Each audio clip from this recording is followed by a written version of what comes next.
Welkom, dit is Maastricht, net buiten het historische stadscentrum namens L1 en de collega's van RTV Maastricht. Heidegoch van harte welkom op de Vief Cup met de Helpoort, de oudste stadspoort van Nederland op de achtergrond. Het is volle bak, want we hebben feest, we hebben reuzenfeest.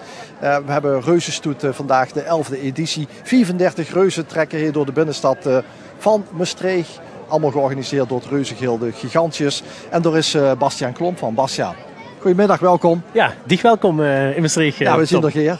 Fijn. Kijk eens achter dich. Ja, heerlijk hè. Dit is wat we willen. 5 jaar geleden wordt het hartstikke warm. En nu is het eigenlijk hartstikke fijn. Het zonnetje komt langzamerhand door en iedereen is verig ervoor. Ja, de 11e editie. De 11e editie. Dat is een joeksig getal, hè? Ja, ongelooflijk. We hebben natuurlijk wel, voorzien geen vastelavondsvereniging, er is wel heel veel verwevenheid met de vastelavond. Maar dat gewoon natuurlijk ook zien. Vandaag overal terug zien. Maar dit is de 11e editie inderdaad. Verleden keer bestond er voor 50 jaar. 10e editie en dus ongeveer om de 5 jaar doen we dit. Ja, en nou het motto, de ogen van Gich, van Gigantjes zien gericht. Het oog van Gich, onbegrensd gericht.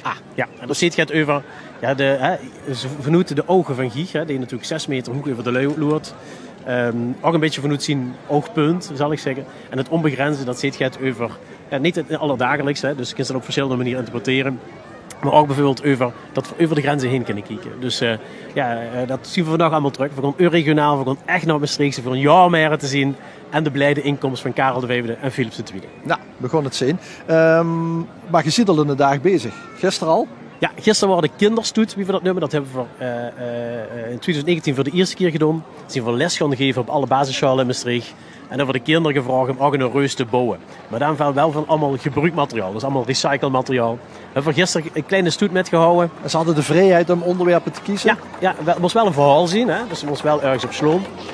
En er zijn hartstikke leuke creaties langsgekomen. Vertel eens over die school in Margraat. Ja, waar trouwens een nate-editie, hè?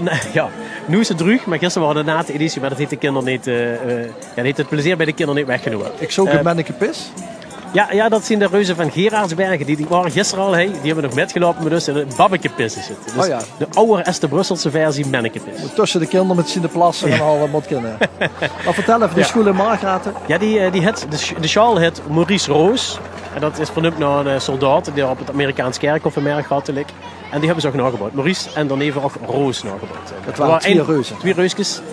En die hebben de gedeelde eerste prijs gekregen samen met de Bernard Lievegoedschaal. En ik zocht net Joost Klein. Ja, die mocht niet gefilmd worden. Wat? Die mocht niet gefilmd worden. Maar daar had een bordje, hè? Van niet filmen. Niet filmen. Ja. Nee, maar hartstikke leuk wie die kinderen zich weer gegeven hebben.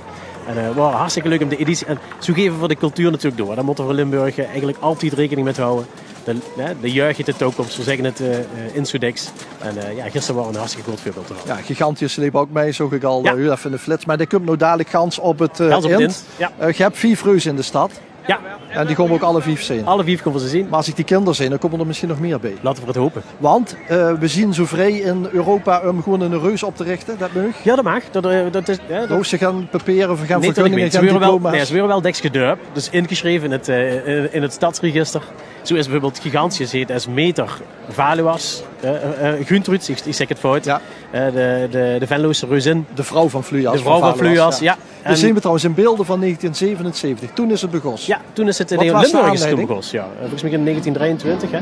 En de oudste van Limburg is inderdaad Fluas. Guntrud. En wat zien we? Ja, die is van Venlo. Misschien kent zich het zeggen. Nou ja, we zien het Akkermansgilde. Ja. Dat is het reuzengilde van Venlo, zeg maar. En die sjouwen in 1977 die poppen door de straten. Ja. We zien beelden van de afgelopen edities van de reuzenstoet. Ja. Dus de aanleiding destijds om dat te gaan doen, had dat met historie te maken? Jazeker, er was een uit Spaans geschrift gevonden door Charles Thieuwissen.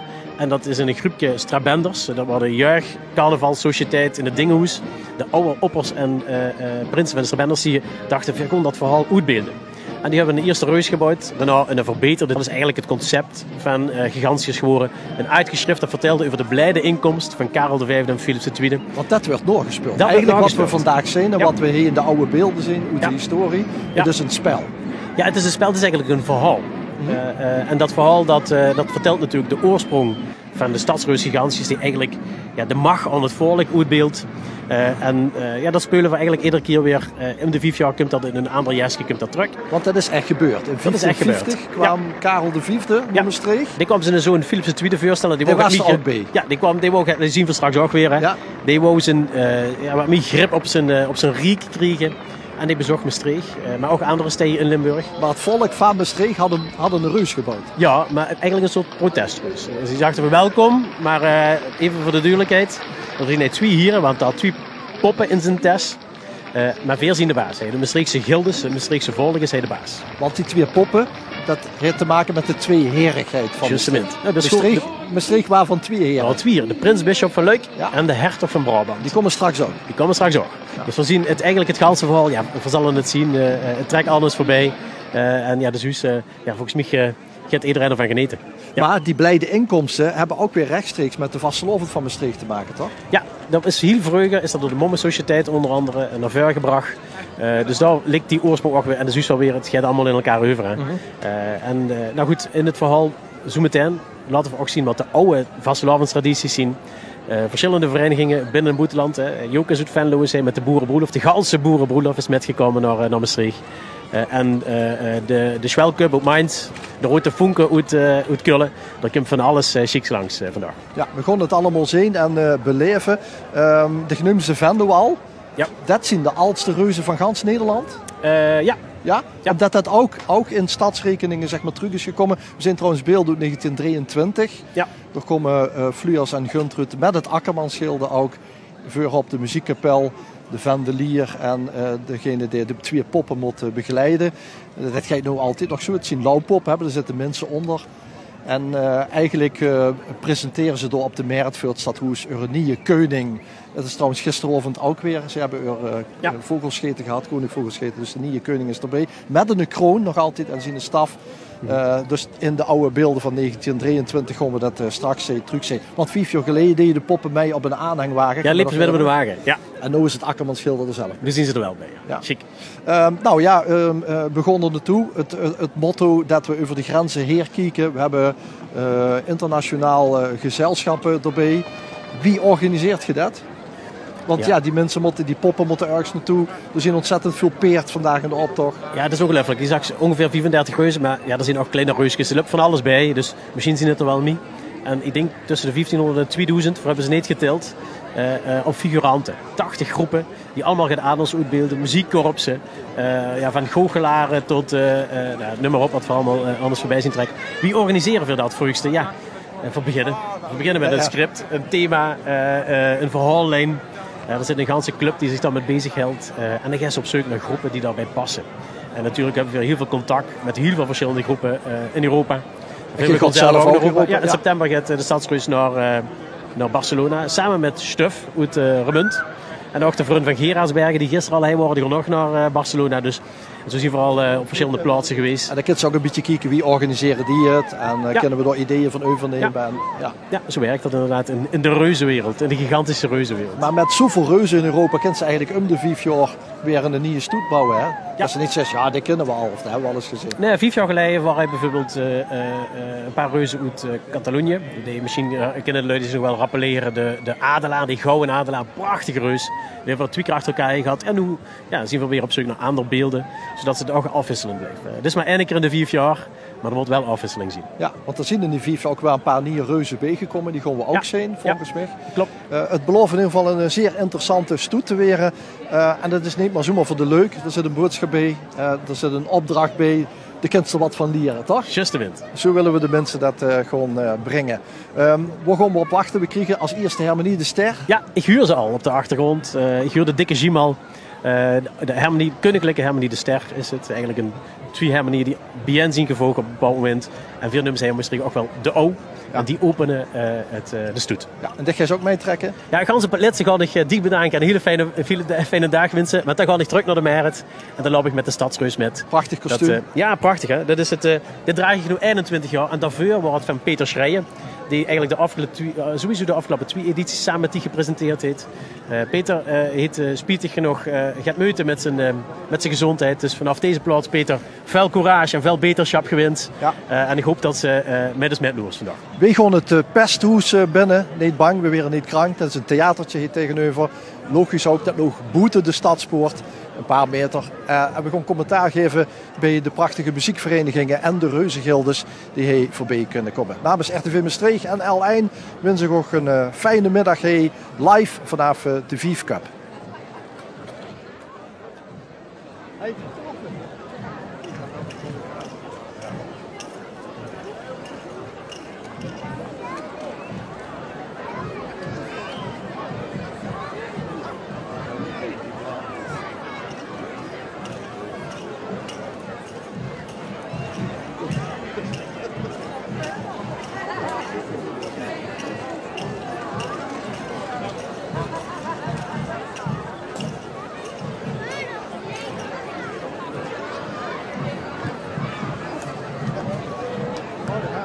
Er werd gewinkt vanuit de Helpoort.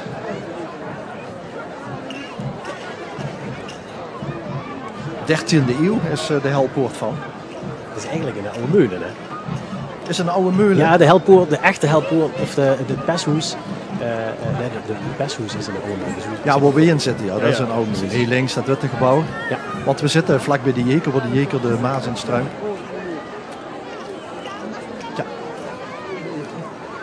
En er zit een prachtig klein mooi theatertje in waar we te gast zien vandaag.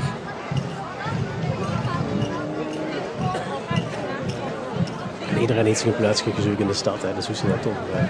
We luisteren heel veerdig, maar ik heb zo ook beelden gezien van wat er allemaal in de rest van de stad afspeelt. Gezondheid. Echt, je doet de stad wat aan, hè?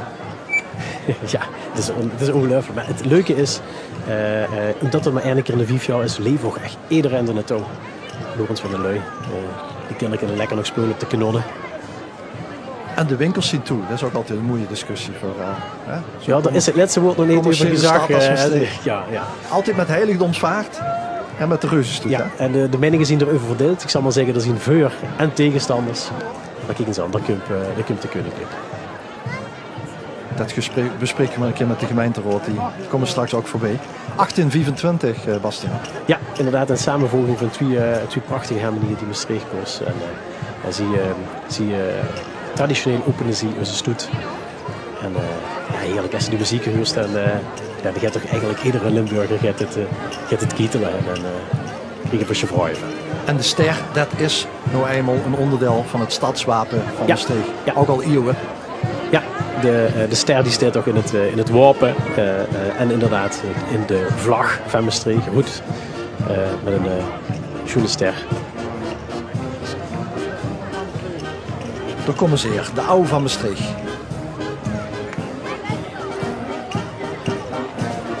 Een goede marstempo erin, hè. Hoe is dat? Er weer een processiemarsen gespeeld, maar ook marsen die zorgen dat er goed genapperd wordt.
Ja.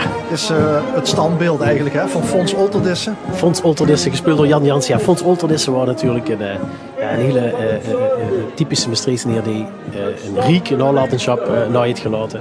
Kemikke opera's, toneelstukken, prozawerk. Ja, de trein is een van zijn bekendste, of Trein de Begijn. Ja, juist. En dat is dus ook heel typisch voor Olterdissen waar de pest, dat kniepbrilken op de neus. En hij wordt eigenlijk uitgebeeld ook het standbeeld wat we in Maastricht kennen op de Grote Luregracht, hoe hij vertelt aan kindertjes. En die drie die gaan we nog een keer in de stoet zien, want die lopen natuurlijk voorop. Dat zijn gilde kindertjes en die hebben zich bedacht dat ze op het eind nog een keer metlopen. Daar komt het carillon van Frank Steins. Er is juist geland vanuit Polen met het Strauss-orkest en verrassing, de dames die zingen.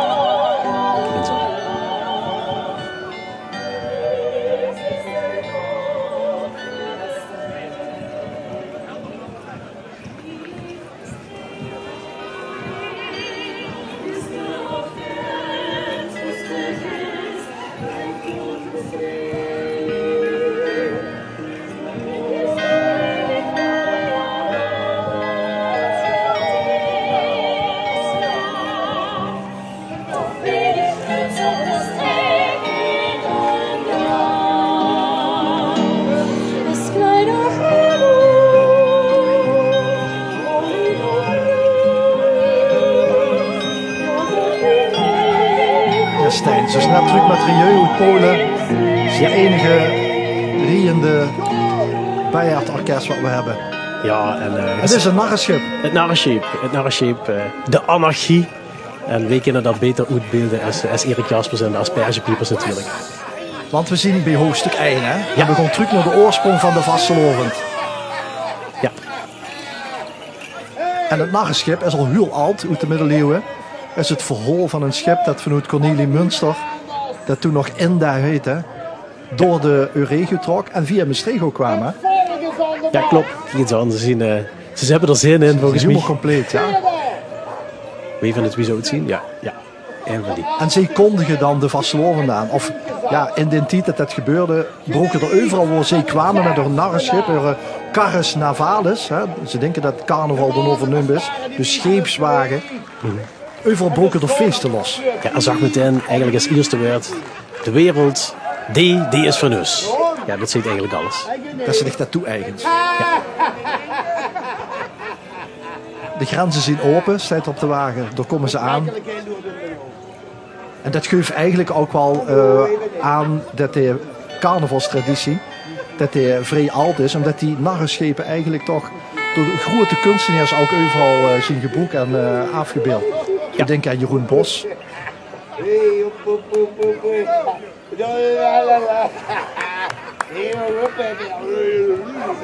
Ze zien allemaal niet op een nunnetje gevallen volgens mij. Nou ja, als ze de aspergepiepers uitnodigt, dan hebben ze natuurlijk wat moeilijk aan de begin. Ja, maar dit is dus duidelijk de anarchie van Maastricht. Hè. Dus inderdaad, wie gezegd, dat kunnen we overal eigenlijk een beetje met de vastgelopen. En dat mag gewoon het volk, uiteindelijk. En, wie lang zou dat schip blijven drijven eigenlijk? Is dat zo zuus? Ja. In Heerlen hebben ze zo'n scheep, dat kan de autoweg op. Dus ik begrijp niet dat dat strijd gaat met een nieuwe wetgeving in de stad, want dat is volgens mij een diesel. Kijk, het oog van Giga, dat is dus ook op de zijkant van de wagen het oog.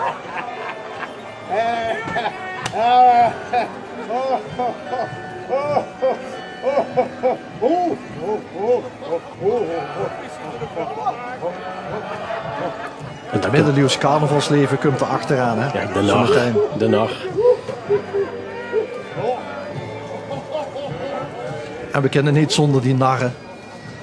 Want als de heren van vroeger in de spiegel keken, hè, dan zogen ze er evenbeeld.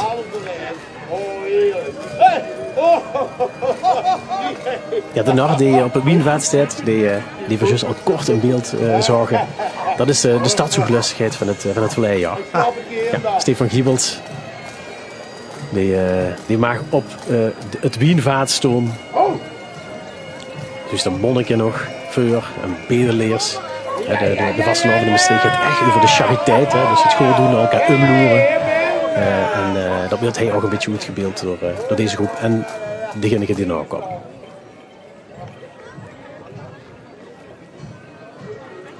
Een middeleeuwse stad met veel religieuzen. Ja. En we weten ook van de monniken wel dat ze daar een pintje lusten en met carnavalsdagen ook al met vierden. Als we de geschiedenis kennen van Stavelo bijvoorbeeld. Ja, kijk eens aan.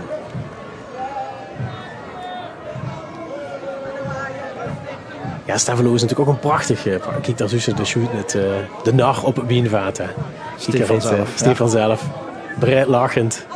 Hier werd weer dat mot. De schmink zit er nog op van als woensdag toch? Dat zou zo maar kunnen, ja. Nou ja, en de wien en de droeven is allemaal symboliek natuurlijk wat we hier bij het carnaval vieren. Ja. De kleuren van de dames hier beneden. Dat zijn de typische stadsfiguren. Een van die verhalen van Fons Olterdis die we juist zagen, die gaat over het nijkistje van vrouw Vergevee. En vrouw Vergevee, we zagen er juist in beeld, is ook eigenlijk een bekend stadsfiguur in de stad. En dan komen de Maastricht Pipers.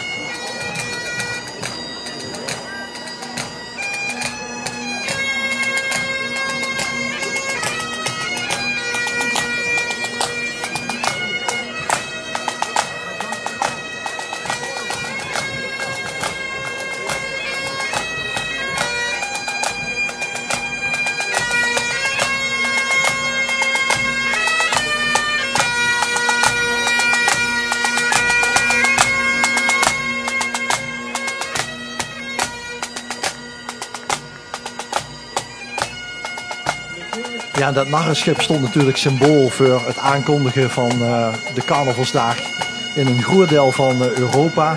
Maar hier in Limburg moeten we toch nog een streek voor de oudste carnavalsvereniging. Die ooit is opgericht. Dat is de Mommensociëteit. En die wordt hij uitgebeeld door de Tempeliers, eigenlijk de opvolgers van de Mommensociëteit. En aan het woord is hun kretser Iwan Bruinzeels. En die verkondigt eigenlijk wat plezier en chariteit in de streek voorstelt. En dat Mommes, die gevel, die is er altijd nog op het Friedhof, hè? Het café is er nog. Ja, bovenop gans in de top zit het narrenkapje, een narrenkupje, de juist het goed. Ja. En alles is in 11 gedeeld. De umvang, de pileertjes van het balkon. En Gienstar. We hebben echt Mommese blootheid in het Bestreekse. Ja, Mommes is de god van de scherts, van de lach, van de humor. Van de spot inderdaad. En dat duurt, dat is 1 op 1 met de vastelavond, toch?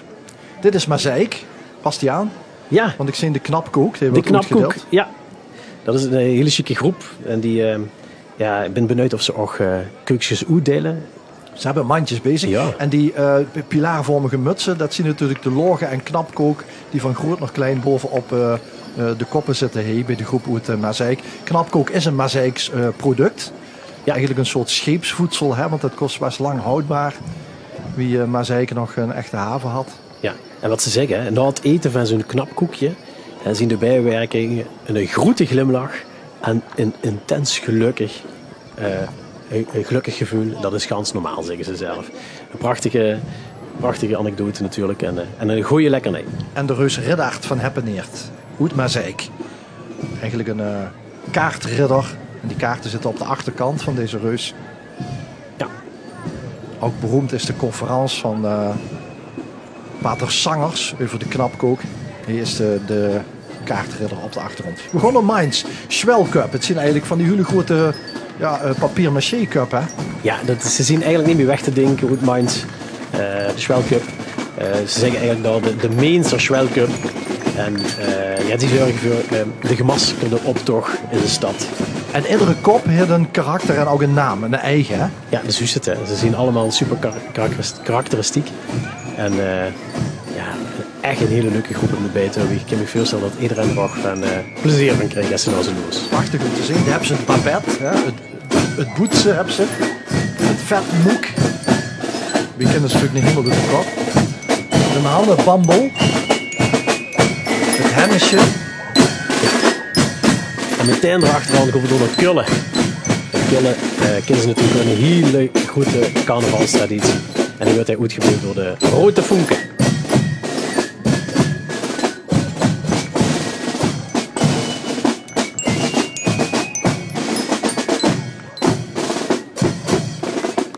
Het oudste traditionskorps, zoals het dan heet, van Kuilen 1823, Bastiaan. Dus die hebben net een groot jubileum achter de rug. Ja.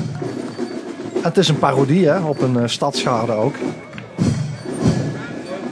De stadssoldaten van Kuilen in de Kuilse kleuren rood en wit.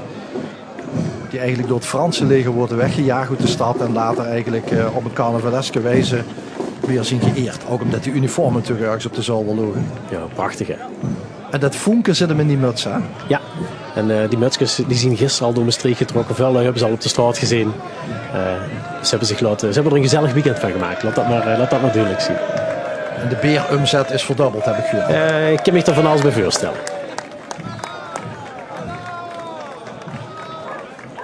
Maar ik denk dat we maar een klein gedeelte zijn van de Rote Vonk. Die zien met honderden. Die zien met honderden en die zien hij vandaag met, als ik me niet verdaal, 80 man. Ik heb wel eens gehoord dat als ze lid is van de Rote Vonk, dat ze het gewoon kunnen zien dat ze een ander lid gaan niet kent. Is dat zo? Ja, omdat ze hem nooit zus, omdat ze in die andere bus zit als die uittrekken. Ongelooflijk hè. Het duurt 20 minuten voordat die op de bühne zien als die binnenkomt. Nou, ze maken wel echt gedood hè. Ja. Maar wel tof dat we dit zien, want ja, waar zussen nog eens de Rote Vonken? Nou ja, op de WDR. Ja, juist. En die komen niet veel de stad doen, tuur. Nee hè? Nee. Maar dat huurt bij een traditionsverein. Ja. Over naar Venlo. Ja, daar weet zich volgens mij alles van. Nou ja, het is ook wel mooi om van dicht te huren. De boerenbroelof van Venlo.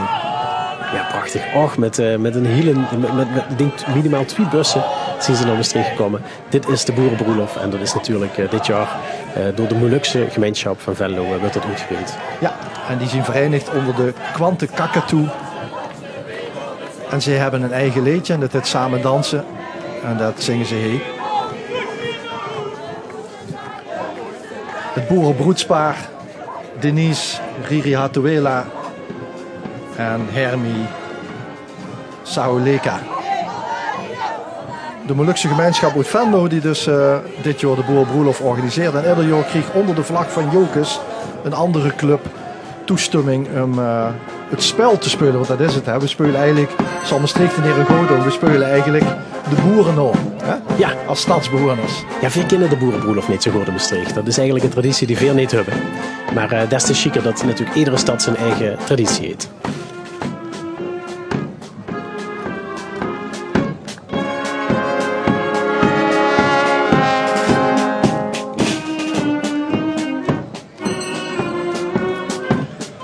We zoeken de harmonie van Venlo, die gaan ze is uitgetrokken om Jokers te presenteren.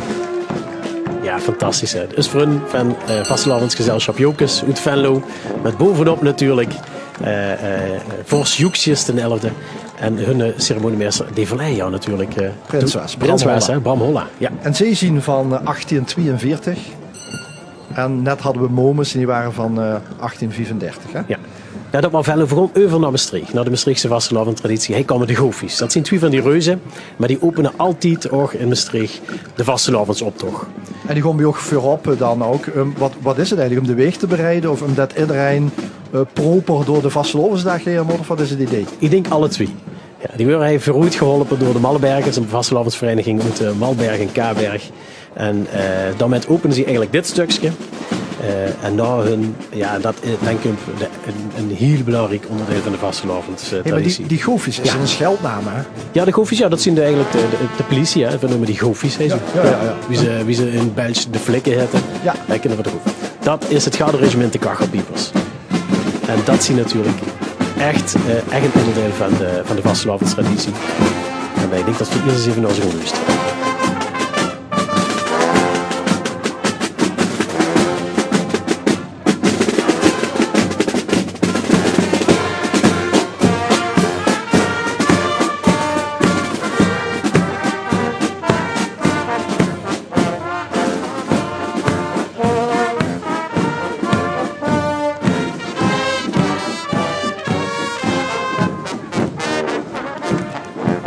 Stad, Prins en Vastelavond is hun devies. En ze bestonden uit 3 onderdelen. Hij zien voor de exercitie en daarvoor natuurlijk de muziek en de tamboers. Ja, it's a long way to Tipperary. Ja, prachtig. Maar ze begeleiden eigenlijk, daar kunnen we daar nog even vragen. We luisteren eerst naar Theo Bovens. Maar dat is eigenlijk het volgende hoofdstuk. Ja. Theo Bovens beeldt hij Karel de Grote uit. Ja, hij lijkt ook wel erg op. had hij een knievel, Karel de Grote. Hij had er 12. Hij had alles 12. Wat is dit voor hoofdstuk, Bastiaan? Wat wilt Theo, behalve dat we moeten gaan stemmen volgende week, wat wilt u ons vertellen? Ja, dit is nog over het thema onbegrensd Griechen. En verloren daarmee naar het Maastrichts, Limburgs en het regionaal erfgoed. Van noord tot zuid. Dit is echt zonder grenzen dus. Ondanks taalbarrières. Ondanks mentaliteitsverschillen. Samen is Onbegrensd Maastrichts en Limburgs erfgoed. Dat staat er nog op te maken. Dat is slim gedaan dat ze met deze aankondigers, zeg maar, die nieuwe hoofdstukken aankondigen. Europa heeft hij in deze stad het verdrag gesloten. Prachtig kostuum ook. En achter Karel de Grote is het de beurt aan de Aachener Stadsreiter. En dat is een soort politie, bereden politie is het eigenlijk, hè? Ja, de officiële bereden politie die ging in 2002 heel thee op. En toen hebben een aantal lui dat zelf weer opgericht. Met de vastelavond zien ze onderweg, maar ook weer bij het CHIO, het grote peerdenconcours ieder jaar in Aken. En fijn dat vrienden ook wel maar gezien. Je hebt een paar vestingverenigingen ook. Ja, Maastricht is natuurlijk echt een vestingstad. Ja, dat ziet dit. De omgeving waar hij zit vertelt dat verhaal natuurlijk. En hij gaat een deel van Maastricht vestingstad met peert en kanon. Maar maak geen zorgen, er wordt niet geschoten. Maar het is net de periode van net na de Napoleontistische tijd. Ja. Zo te zien aan de kostuums en de pakken. Ze lopen ganz serieus erbij. Dat huurt ook toch, als ze het spel speelt. Ja, het huurt zich dat. Je hebt Maastricht Vestingstad en de Maastrichter Brigade. Ja, en zo laten ze zien wat de historie van Maastricht als het uiteendijd gaat voorstelt. En dan komen ze dan Usfrun uit Weert. Sint-Catharina, 1480, de schutterij van het gilde en de schutterij van de Weerter stadschutte. En Wienand Oprij. Ja. Ophij, die je opzien standaard ruiter. Die moet laveren van stoeprand naar stoeprand. Die is er niet echt, want dan hebben ze een fietspaad en een looppaad. Maar hij luurt zijn prachtige peert natuurlijk plotselings over de weg. Gewoon om de weg vrij te maken voor de schutterie van Weert. Het eind van de schutterie van Weert.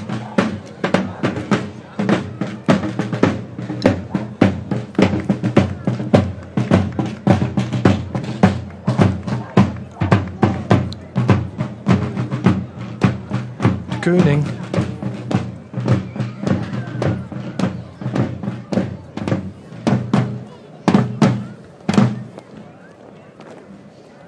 op, plaats, rust, rust. En de commandant die het commando gaf op de plaats rust. Betekent dat we qua optocht even stopstonden, Bastiaan, denk ik. Ja. De schutterie die lid is van een Zuid-Limburgse schuttersbond. En dus niet aangesloten is bij een van de Midden-Limburgse schuttersbonden.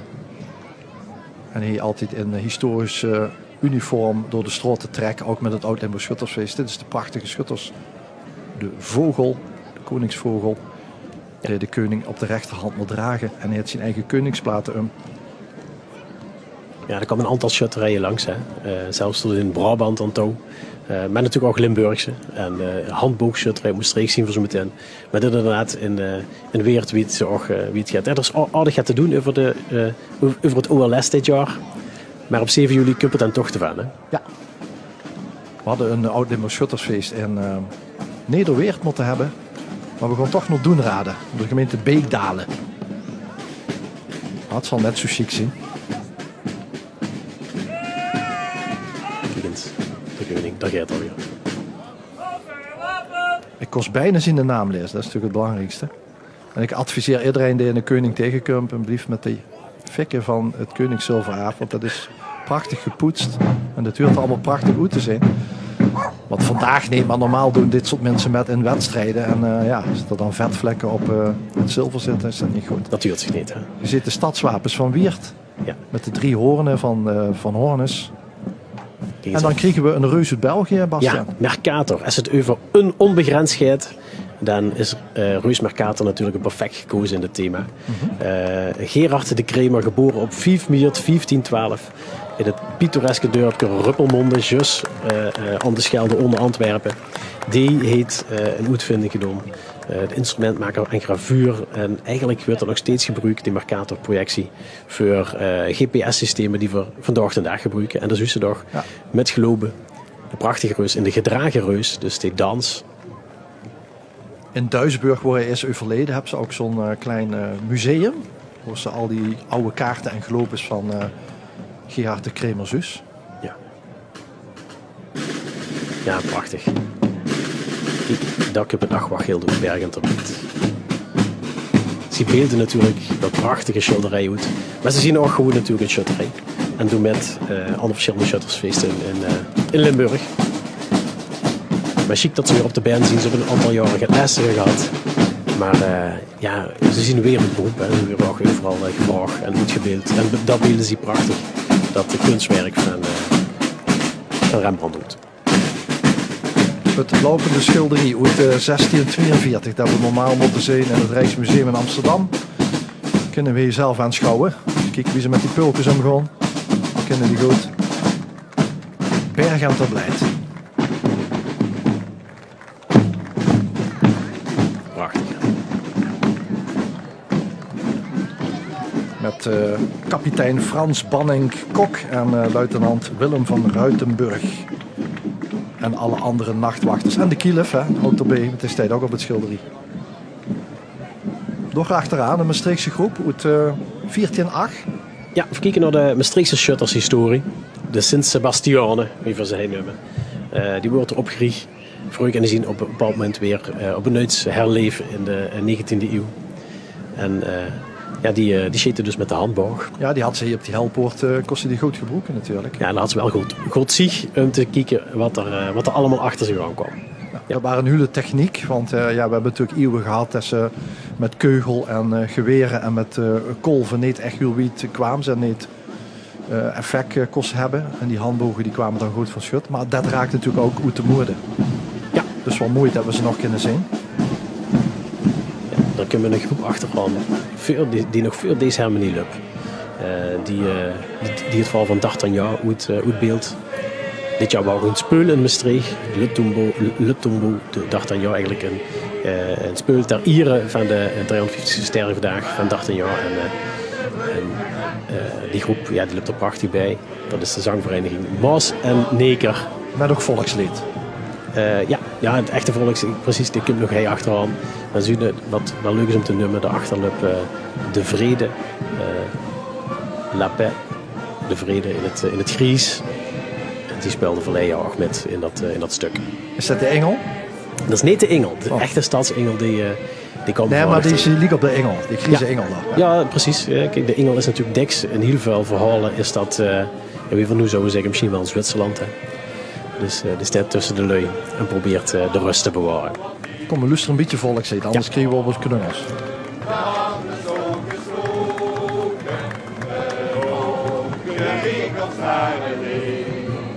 En wordt dan ook aan het gebroken, dan weet ons het uitgestreken. Dan brengt Frus het uit Maastricht. Zo eindigt het volkslied. En de rechtse komt uit Brazilië, hè? Ja, voor jullie. Prachtig gezongen. De groep Maas en Neker. Ook een club die al heel lang bestaat. Ja, absoluut. En die even wacht op het vooruitlopen van de stoet.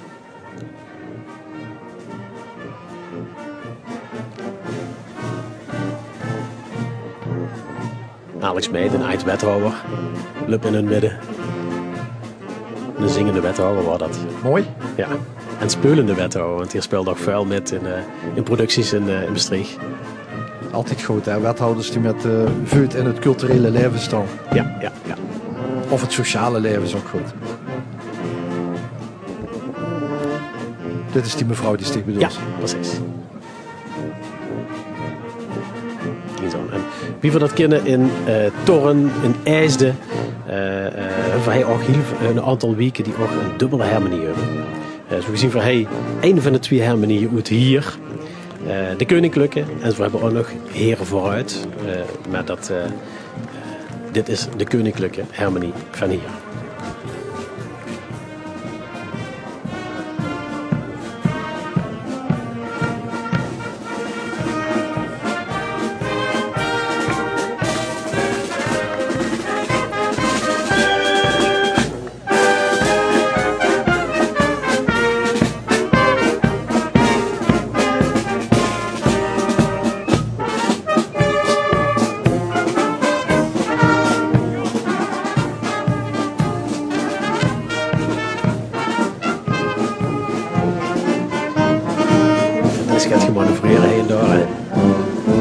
kabels wel goed vastgeplekt op de grond. Maar ik snap wel dat zo'n diplomatieke redenen ook die andere vereniging van hier even neemt. Ja. Het is een Club uit Tegelen, dat zijn de huzaren. Dat zijn de huzaren van de Glazen Nap van 1760. Het is een reenactment groep. Dat betekent eigenlijk dat ze geschiedenis Noordspeels. En deze prachtige kleine maar chique groep uit Tegelen is altijd present bij allerlei historische optochten en uitvoeringen. En onder hun daar, in het zwart, de deken van Maastricht. Fantastisch. Ja. Ook een oud huzaar, heb ik begrepen. Ik zie het, ja. En vult zich tot toes. Nou, we zien een Venlo. We zien een Venlo. Dit is Fluas. Met daarachter zijn vrouw Guntrud en voorop het Akkermansschilde. De schutterie van Venlo. De akkermannen, de boeren. In hun Oetgons kostuum. En een mythe zegt dat Fluas en Guntrud waren van een Germaanse stam, de Brugteren. En dat ze langs de Maas, voor een bocht zo in de Maas, een stad hebben opgericht op een heugde op de Lichtenberg. Maar dat is door een of andere historicus verzonnen, door meneer Keuler, Lambert Keuler. En gans Venlo gelooft dat nog, en Maastricht gelooft dat vanaf vandaag. Vanaf. Guntrud is dus de meter, wie we zo al zagen, van het Stadsreus Gigantisch. De peetante, ja, de peetante. Ja. En dat leed vast, hè? Ja, zeker. Te voorzien aan een stukje Limburg begonnen, we hebben het gezien. En Heikump, Remund, Sint-Christoffel, daarachter zien we wel Stuf, wie we hem ook wel noemen. De stadsreus van Remund. Er zijn heel veel in Remund genoemd naar Christoffel. Tofs, Stufs, Christoffs. Maar dit is inderdaad de reus die het Kinneke over heeft gezet. Zo gaat het verhaal. Was bijna verdronken. En dan zag tegen het kind, je hebt me geen gevaar gebracht. En het Kinneke zag toen terug. Ja, maar Gerard niet alleen de ganse wereld geklagen, maar ook degene die de wereld geschapen heeft. Ja, zo gaat het verhaal. Hè.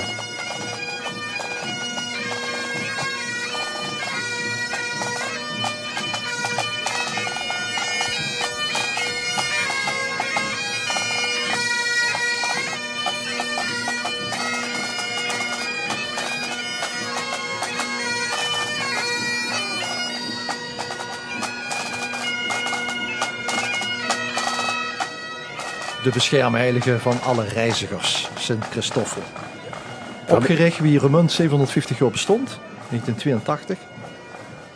En een prachtige groep trouwens zit erbij. Ja. Kijk, in Reuzenland gaat het heel diks over wie hoog is eure reus. Oh, okay. Ja, en Stuf die is doordat het Kinneken op zijn schouder zit, een paar centimeter groter als die van Maastricht. Hup dan, het Remund ook wat. Hè? Alsjeblieft. Nou, maar het zien natuurlijk goed dus vandaar en samen best wel mogelijk om die reuzencultuur een beetje in ere te houden. Antwerpen moet in de middeleeuwen ook al een stuf hebben gehad in Sint-Christoffel. Dus het was toch wel gebruikelijk om die heilige door de stad te trekken. Dit is een Romeins schild en dat kan alleen maar heerlen zien. Ja, dit is Lucius. Eigenlijk een creatie van Hubert en Rietje Boer. Hubert is ook overigens de kop van de Stadsreus Gigantisch gemaakt. Maar een hele natuurlijk veel pottenbakkers present. En dan een verhaal dat teruggevonden is in 3 regels is het levert het verhaal van Lucius bekend. Dat is dit. Prachtige reusdag. Wordt ook dak gebruikt in combinatie met eigenlijk het oudste stenen gebouw van ons land. Het termen, het badhoes, dat er in Heerlen worden funderingen nog altijd van te bewonderen zien. Ja. Dat we hem niet raken? Nee, we hebben hem net niet geraakt. Het is goed. Ja. En dat zien de 2 reusjes van de buren van ons. Lorneke. Ja, Lorneke. Lorneke. Buim en Tersel. Ja, Tursel. Willem en Ursula eigenlijk. Hè? Ja. Ze hebben een aantal reuzen in Lorneke.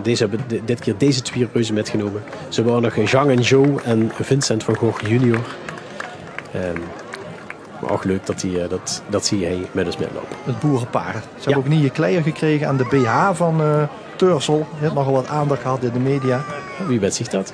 Ja, ik zocht er ergens in de etalage hangen. Dat was een enorme BH. Pieke. Ja, Pieke Dassen. Ja, natuurlijk een hartstikke bekend figuur in gans Nederland. Hè. Poppenspeulen, dat zijn we aan de poppen heen. Ja. En natuurlijk van ome Willem, hè? Ja, deed August. altijd mee. Ja. Deze vuist op deze vuist. Juist. En leuke is, hier had de Pushinellenkelder in het Dingenhoes, waar de VVV zit. En ik zou je eens willen aanraaien om daar naar de koer te gaan. Naar de binnenplaats achterin, daar heet de zoon van Pieke, Manidas, die heeft er een prachtige moerschildering gemaakt. En dat kennen eigenlijk heel weinig lui. Dus loop de ganse winkel eens door en dan aan de achterkant naar buiten, dan ziet je die prachtige tekening. En dit is de stadsengel van Maastricht. De stadsengel, we kennen natuurlijk twee stadsengelen eigenlijk. Vroeger hadden we de stadsengel die gemaakt waren als Ergetta. Hij heeft aan een beeld. Ik moet net zeggen, ja, een beeld. Het begint zuiver, maar lukt aan de andere kant doet. Dat is natuurlijk Mat Hardy, de engel van Maastricht. Dit is de levende engel. Dit is de levende engel. Kastelein is hè? Ja, deze week is er 80 geworden. En zijn grote droom om nog een keer met te lopen met de reuzenengel. Hij vandaag in de stoet. Dus reed alles op alles gezet om erbij te kunnen zien vandaag. Hardy heet hij. Dat klinkt heel erg Engels. Dat heeft weer met de Sphinx te maken. Ja. Die hadden op een gegeven moment Engelse techneuten nodig en specialisten nodig. En die zien hier komen wonen, immigranten. En die hadden dat Engelse achternamen. En door ze een noorzet van Hardy. De Hardys, ja. Maar hier heeft, er zijn liedjes over hem geschreven. Zijn eigen vrouw, Marios, een aantal jaren geleden ontvallen. Die heeft een liedje over hem geschreven. Het heer leep altijd met de vastlovend. Met de zaterharmonie, de oude nummer die ook weer. Dansend en slijpend door de optocht. En als er te veel glaasjes bier gehad, dan schegelde wel eens goed. En dan zongen we in Maastricht altijd Zugemens dansen, Zugemens chansen. Dat is de engel van Maastricht. En iedereen in Maastricht zal nu zitten metzingen achter de televisie. Want iedereen kent dat liedje. Door vuur trouwens de Maastrichtse dienstdoende stadsschutterij. Ja. Zie ik aan de uniformen. De 1815, heel linksonder. En die hebben een plekje midden in de stad, hè? Ja, een officiële stadsmilitie, wie ze het noemen, sinds 1815. Hè? En die hebben een prachtige, getrouwe kopie van het militaire vendel van de koning, van koning Willem III. En dat is toen aan hun geschonken, die oranje vendel wat wij zien. En ze zorgen er altijd voor dat er in ieder geval goed gelet wordt op de Maastrichtenaren door de dienstdoende stadsschutterij. Ja, het zoekt er wel allemaal picobello en prima uit. Ik zie ook dat de medailles goed hangen. Ja. Tussen de tweede en de derde knoop. Hoort dat precies zo? Ja? Ja, dat zijn de regels. Als ze een priesje wilt winnen, dan moet ze zich er goed op hangen. Ja, die manier heeft hem dan te hoog hangen. Ja, en in het midden. En in het midden. Ja, daar is iets over te zeggen. Maar ik denk dat de meneer niet aan de wedstrijd mee denkt. Kijk aan. Heb ze scouting achter de engel aan hangen, zie ik? Ja, die helpen ons met. En, is er niet wat gebeurd met dat beeld in het verleden? Nou, Mat Hardy had eerst een beeld dat op zien postuurbaar gemaakt. Dat is wel een hele komische engel. Er waren 2 Mat Hardy's. Ja, juist. En een grote en een kleine. Maar op een of andere manier is die stond opgeslagen in een loods in België. En die is daar een keer gekleid geworden. En toen is onder andere op initiatief van burgemeester Leers destijds is deze engel gemaakt. En de prachtige engel staat natuurlijk ook in het wapen van de stad, de stadsengel. Heeft wel dus een nieuw leven gekregen, maar anders is wie met Mat Hardy. Ja.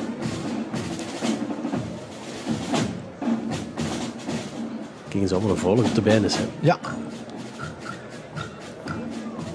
En de pauzes geven ons natuurlijk wel de gelegenheid om de beelden echt van door en bij te bekijken. Och, gemaakt door Hubert Boer over een steekop.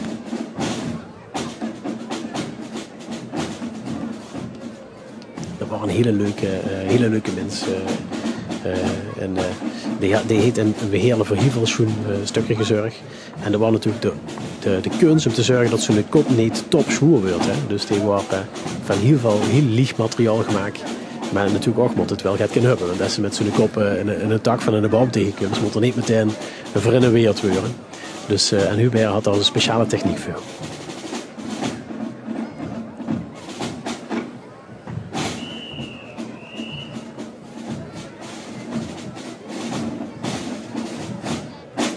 Maar deze is zich even bijzonder rond, maar je gaat een ticketje doen. Hè?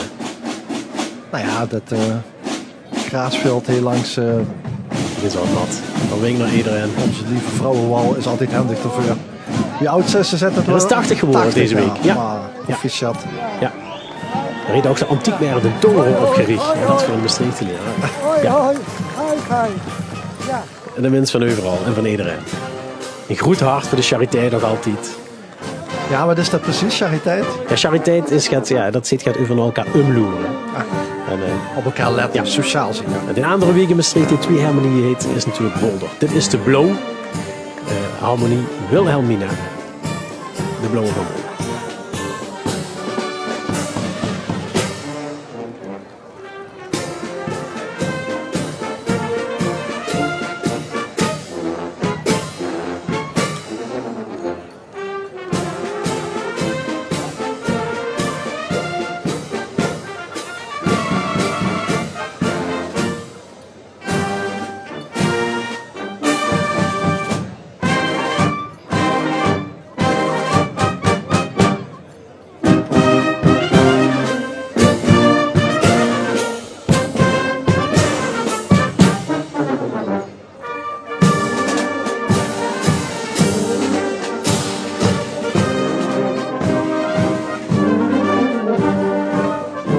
De stad, de eindburgemeester Pierre Vliegen. Die was Geneverstoker en burgemeester. Zus, in zijn hand schat er was een borreltje in. Een Ja? drupje, ja. Ja. Daar moest wel een goede Geneverstoker zijn geweest en ze een reus van maken. Hè. Is pas 2 jaar oud, hè? 2022 gemak. Ja, Ook weer door een scheep, hè, of een wethouder, hè, die heeft zich erachter gegooid. ja, dus maar weer dit soort stadsfiguren of luid die natuurlijk hebben betekend hebben voor zo'n stad die weer snel vereerd.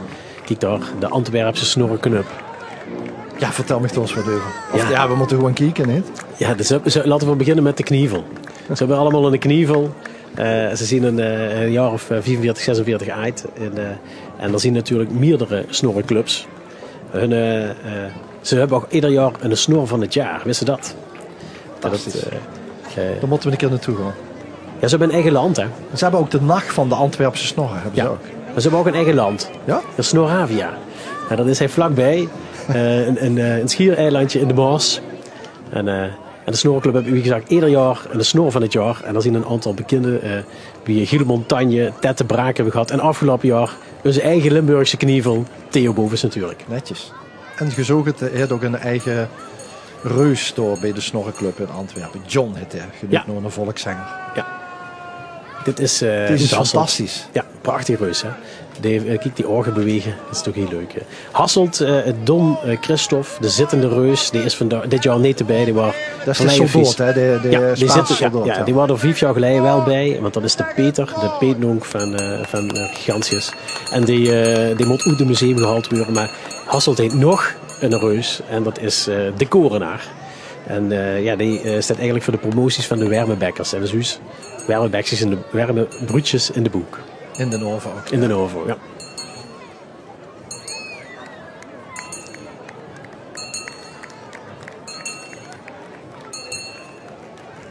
En hier is het Reuzengilde, gewoon de vastgeloosvereniging van Hasselt, hè, heb ik begrepen. Ja, die zijn onderdeel van de Koninklijke Orde van het Klaverblad.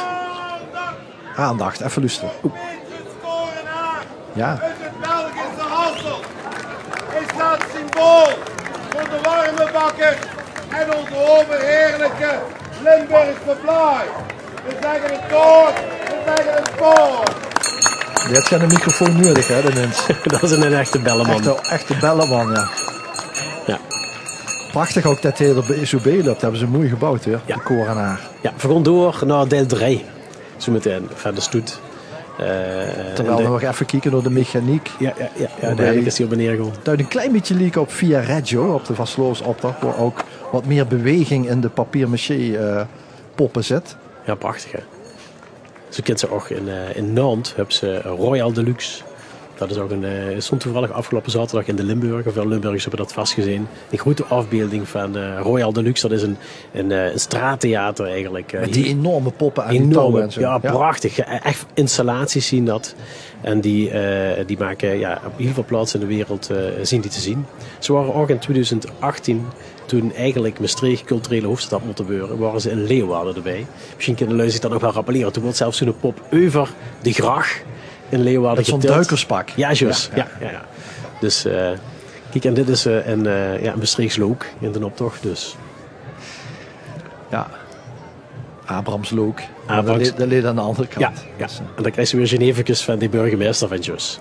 misschien kunnen ze zich een paar reuzen omdraaien en terugkomen. Ja. Dat hebben we in Venlo met de Vasteloven nog wel eens metgemaakt. Dat zich een Joekskapel omdraaide om het gaten te vullen. Eerlijk? Gingen die counteren? Ja. Counterend door een leven. Een counterende Joekskapel. Mag wel niet van Jokers, maar ze deden het toch. Burgerlijk ongehoorzaam heet dat. Hè? Ja, zeker. Ik zie wel alweer een beweging tussen de... Ja. Kijk eens, daar komt een groep. Want ik zei eens namelijk dat het hoofdstuk was afgerond en we naar het volgende hoofdstuk gaan. Heb je gelijk. Het hoofdstuk 3, dat is eigenlijk het vies en de bedrijvigheid in de stad. Nu gaat het gebeuren, jongens. Het boeren, burgers en boetelui, pottenmakers, noem het maar op. En de groep van Zichum, we kennen ze allemaal, Malios en Roger. Samen met hun vriend natuurlijk. Die spelen dit bonte gezelschap van burgers en boeren. Want ook dat hoort natuurlijk bij stadsrechten, bij een heer die op bezoek kwam en die waarschijnlijk misschien zo'n stad eigenlijk weer feliciteerde en groter maakte door ze extra jaarmerten toe te delen. En dat is een beetje de connectie die we hiermee zien. Hè? Ja, precies. Het gaat eigenlijk ook over de tijd, hè? De tijd van hoe in de stadsreus gigantisch. Van de blijde inkomst, ja. Hè? Van de middeleeuwen, ja. Zo zal een aantal beelden nu eigenlijk achter elkaar komen. En de groepen die uit die tijd komen. Weet je, dat middeleeuws karakter van deze regio.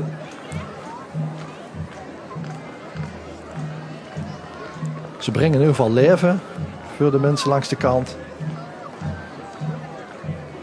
Kijk, en dat is nog eens een goed plaatsje wat de jongen hier heet daar.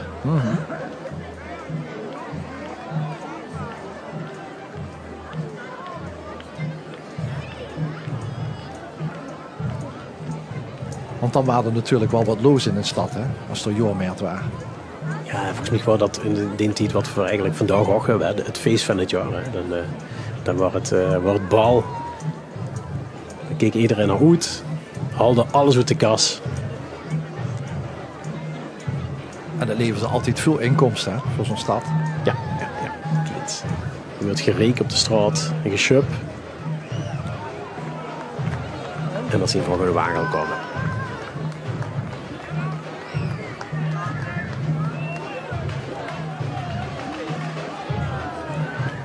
Volgens mij hebben ze geen benul van het feit dat ze het eerste look creëren. Maar meneer Pessoa die is in ieder geval een gebed aan het oplezen voor de rest. Nou, het tempo van de processie is altijd goed. Dat is goed. En die eindigen altijd bij de kerk tegenover de café. Kijk eens aan.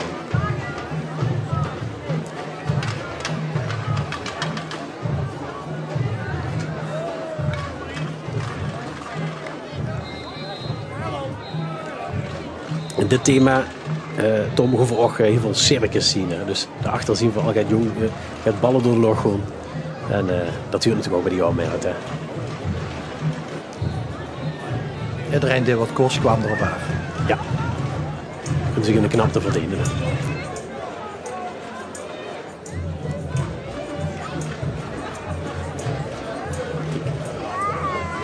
Achterin zien we Zichum op de wagen zitten.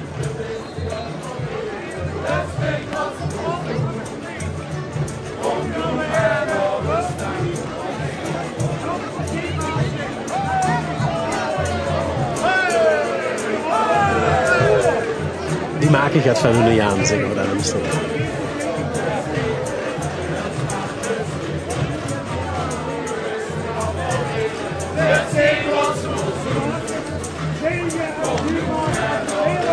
Een van de topleedjes van Fietsenframe. En een wals met Maria.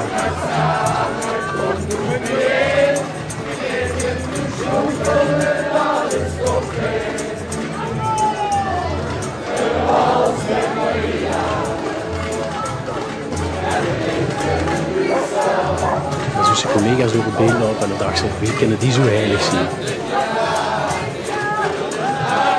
Wat is de boodschap van Zichum? Ja, ze vertellen dat het jaarmerk is. Hè. Dus ze kondigen aan de cirque in de stad. Acrobaten, goochelaars en vuurspelers. Dat is eigenlijk het verhaal dat ze brengen. Ze vragen iedereen om te gaan dansen en het leven te gaan vieren. Ja, dat is zo op het gezicht. Want dat geeft zich aan in de straank, hè? Dat gaat zich noorden straank. Oh, noord in de straank. En wat is de straank dan? Ja. Heb ik dat ergens zitten? Ik ben eens even aan het denken of dat nu echt een groot Hollands of ander Limburgs woord voor is. Ja. Maar het mooie is als het gewoon dan niet is. Dat is nog het mooiste. Ja, daar zien best wel van dat soort woord, hè. Die probeer dat maar eens te zeggen. We hebben in Maastricht een toeker met de vastlovend. Wat is dat? Een toeker. Die opneemt tegen de mag. Dat is oxygen. Wat is het juiste woord voor een toeker? De toekemers tegen het gezicht. Dat ken ik dan wel weer. Ja, dat is niet fysiek. Hè. Dat is altijd met woord. Ja, toeken met woord. Ja. Ik toek degene. Ja. Sterkers in de stad. Dat zien ze. Feest in de stad. Dat is feest. Acrobaten. Vuurspijers. Ze lopen allemaal rond. Ganzen. Peert. Ezeltjes. Kooi. Geen kooien meer. Kijk eens even voor ons. Hij loopt ons boeren en boerinnen. Met zijn zeer en de zeden erbij. Jazeker, ze zijn nog erbij.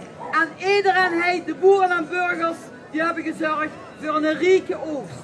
Laten we eens even zien wat voor een rijke oogst we hebben. We hebben appelsinen, we hebben appelen, we hebben van alles. En daardoor hebben we weer eten, daardoor kunnen we feesten. Dan maken we voor Maastricht erg goed feesten van. En we zijn een feestje Maastricht. Hey! Ja, zeker. Zie, dan pak ik allemaal arm in arm, hand in hand.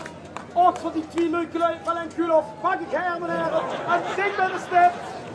La la la la. Heerlijk. De vraag is ook wanneer is dit Maastricht echt Gentfeest? Ik denk wel eens.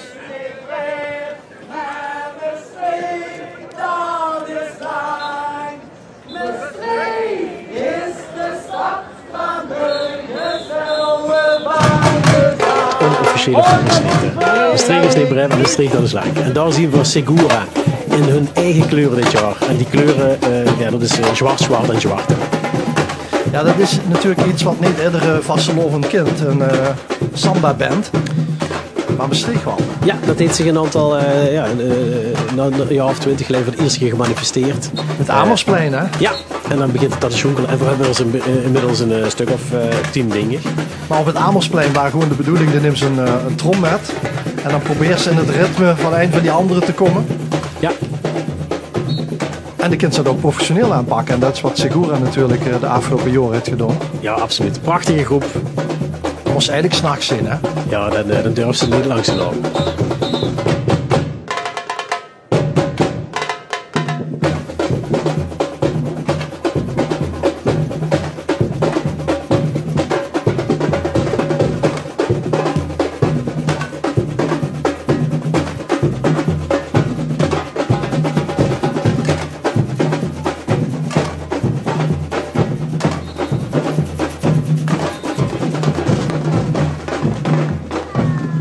En dit is niet zomaar wat houden, want ze hebben ook oefeningen en lessen. Ja, er wordt wekelijks gerepeteerd. De gaat ze over de Belleman, dit is het daar hebben ze hem. En dit is de reusbelleman uit Temse. Dat is zuidwestelijk van Antwerpen. Maar eigenlijk bij Rupelmonde door, hè? Ja, juist. Ja. En die is ook nog niet zo uit, deze reus. En de Belleman is gewoon een stadsomroeper. Ja, we zagen eigenlijk in een live, juist even, zagen we in een live. De Van Hasselt. Van Hasselt. Die heeft wel een lange hand. Die moet die bel wel een groot gas houden, zo te zien. Ja. Maar inderdaad, dat zien ook van die typische figuren uit den tijd. De lui, die we aankondigen in de stad. Daar komt je aan. Ja, Julian Pauwels uit Temse werd hij eigenlijk mee geëerd. Ja. Van de reuzenvereniging van Evergem. 7 reuzen hebben ze er bij elkaar. En vandaag is de Belleman dus in Maastricht. En dan moet op zijn Braziliaans dansen, de mens. Had hij vanmorgen nog niet gedacht. Nee. Er loopt nog altijd een beetje bankelijk erbij, bij het idee. Het is natuurlijk ook een eerbetoon geven aan een vak dat er niet meer is, hè? Belleman, stadsomroeper. Ja, dat is wel nog wedstrijden in en zo af en toe. Ja, eerlijk. Ja, maar dat is juist dat veel drukker. Dat er inderdaad oude ambachten nog goed gebeeld worden door reuzen. Om die in ieder geval te eren. Zichum kondigde het circus aan. Ja. Dan kreeg ze het ook. Ja, en deze circusgroep komt uit de Hasselt, Ballan Cirque. vuiljeug en die iedereen mag meedoen. Dat is eigenlijk Ja, dit is een school, hè? Ja, iedereen mag meedoen. De kind zal een opleiding volgen als ze maar wilt. En positief gestemd is, dan mag ze meedoen. Dat is toch chic als ze in de stad een circusschool hebben. Ja. Wat ga je sticht mooi vroeg, ja? Ik moet naar de circusschool. Ja. Vergeet een stijlte niet. Ja. Kind zie je een beetje jong leren. Nee. Ik praat liever over reuzen. Kijk aan. Deze dame is een gulle tante, volgens mij. Ja? De gulle moei. We zien in Noord-Brabant, hè? Ja, we zijn aangekomen in het gebied van Alphen, Kaam en Gilze. En daar komt inderdaad deze reus Gullemoei komt daar vandaan. Ieder dorp heet daar, iedere dorp binnen de dorpskern krijgt daar een eigen reus. En zie wie gezag vertegenwoordigt Gilze. En dit is eigenlijk een figuur dat in de Rijksbossen woonde. Vader, moeder en dochter. En dit is zijn dochter. En ze heeft, als het goed is, een kurve in de hand. Een mand. Ik kon hem net niet goed zien, maar die zal er daar wel aankomen. Ja. En dat vullen ze dan met echte streekproducten uit de regio Gilze. Of met een veldboeket, mag ook. En ze is eigenlijk, hoe moest het zeggen, dat bezoeken met zeg maar een mand, een korf met allerlei gezonde producten uit de regio, dat hoort eigenlijk bij een kraamvrouw. Hè, die bezocht dan het kraambed. Ik weet niet wat er gebeurd is. De lucht er net nog niet of Bastiaan. Is dat een steen? Is het een drol? Is Obelix langs geweest? Ik weet het niet. Het ziet er nou uit alsof het heel zwoer is.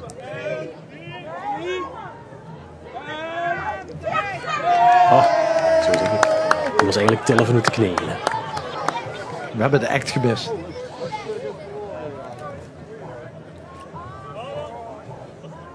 Maar goed, als dan de kraamvrouw op bezoek ging, dan wordt dat ook wel genoemd dat ze dan ging met een kromme arm. En dat was natuurlijk krom van het sjouwen van dat mandje. Dat zijn een beetje de oude tradities vanuit de Brabantse dorpen die door dit reuzengilde weer uit gebeeld.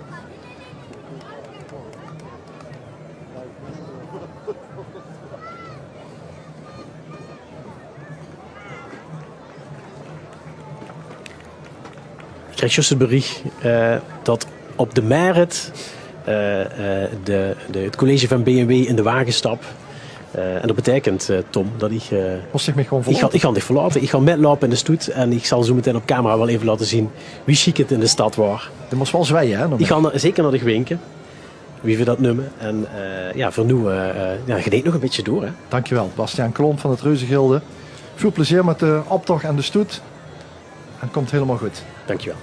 We zogen de komieken van de Commedia dell'arte, een beetje Italiaanse improvisatietheater uit het verleden.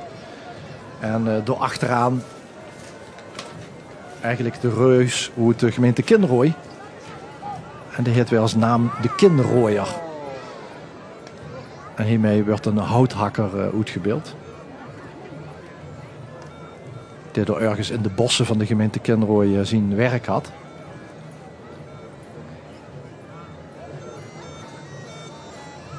Eigenlijk is de Kinrooier uit de Brookhoek. Zo'n gehucht er ergens.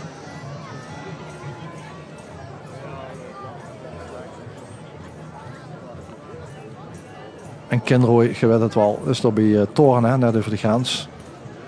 Grote gemeente, veel schutterijen, veel carnavalsverenigingen. Dat zien we aan de medailles. En de Kinrooier is al op heel veel plekken geweest. En allerlei reuzenstoeten. Die reuzen die kennen elkaar allemaal, die gildes die nodigen elkaar allemaal uit. Dan kom je deze kant op, dan komen we bij het fondje ook een kant op.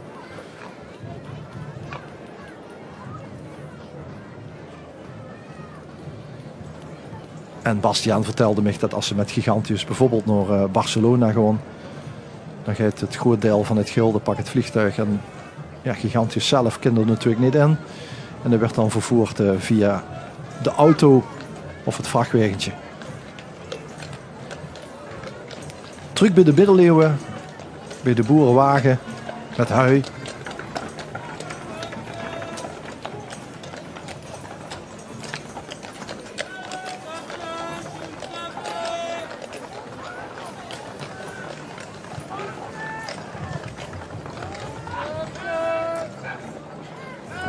En natuurlijk moeten die Mertkoup-lu, die moeten er waren aankondigen. En dat huurt dus ook schreeuwen.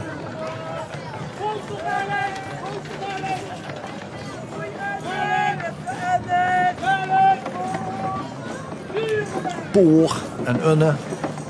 Alles moet verkocht worden op de middeleeuwse markt.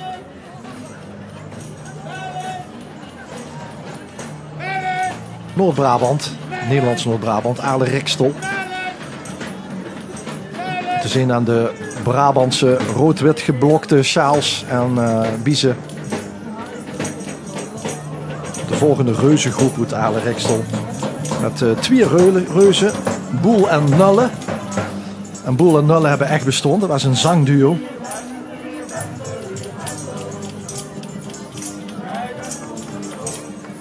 En de liedjes van dit duo zien een klein beetje verwerken, ook in de kostuums van beide heren. Zo hangt er ergens een moes aan eind van de pakken. Ja, hieronder hangt de moes. En eindigt een indianentooi hitte vast. En dat heeft allemaal te maken met de liedjes van dit zangduo uit Aale-Rikstel.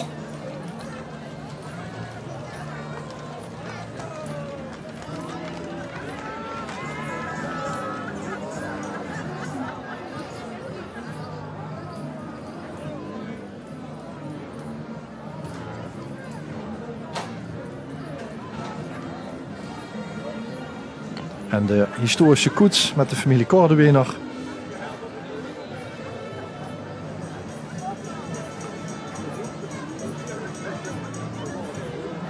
Gekeken naar het reuzenfeest van 2024 in het centrum van Maastricht. De 5 jaar organiseert het reuzengilde Gigantius deze stoet. En weer door reuzen uit binnen- en buitenland uitgenodigd om deel te nemen.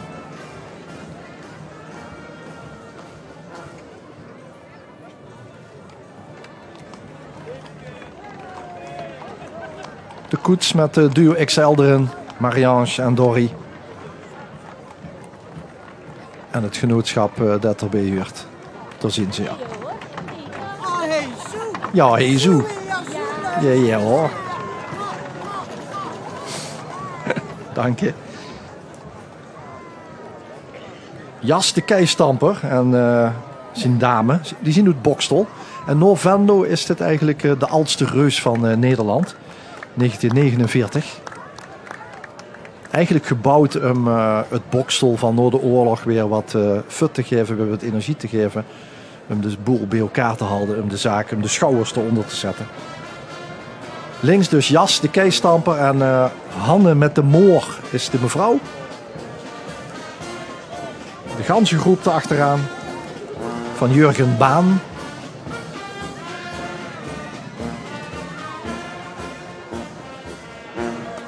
De gedresseerde ganzen van Jurgen, die overal veel bekieks trekken, omdat ze precies doen wat Jurgen eigenlijk bepaalt.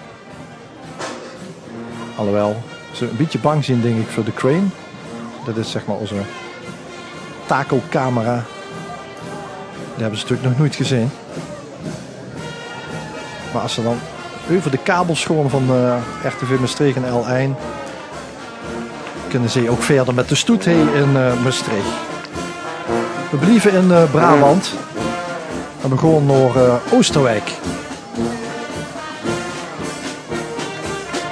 Met 3 reuzen van Oosterwijk en voorop Peer Porel.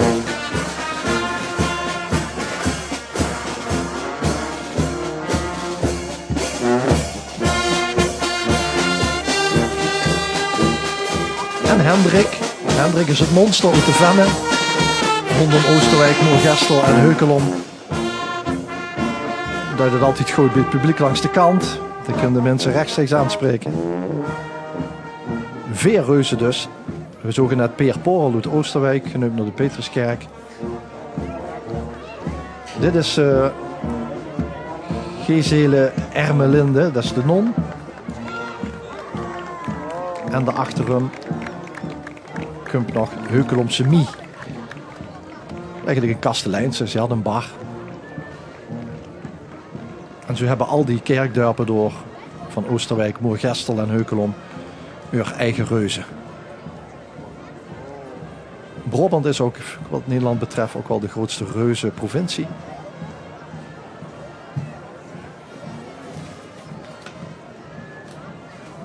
En deze blauwe ogen, die moeten we koppelen aan de Brabantse Wal. Een aantal gemeentes richting Bergen op Zoom. Bergen op Zoom komt er daar nog achteraan.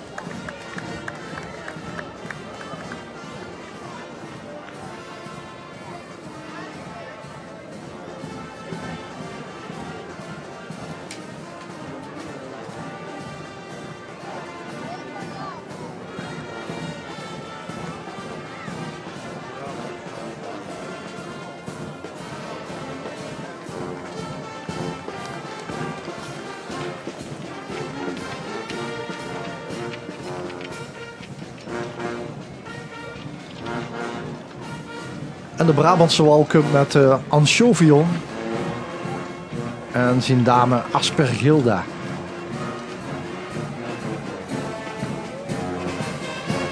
Maar eerst natuurlijk het Aardbeiorkest, oftewel het Errebeestjesorkest van de Brabantse Wal.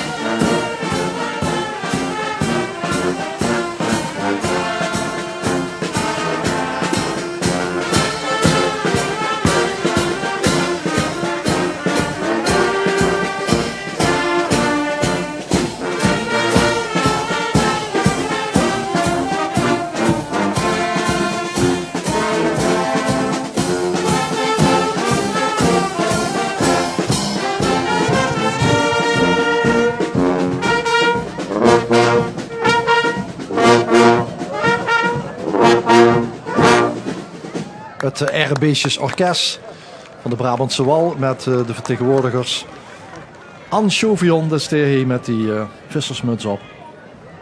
En voorop Aspergilda, de promotor van de asperges natuurlijk.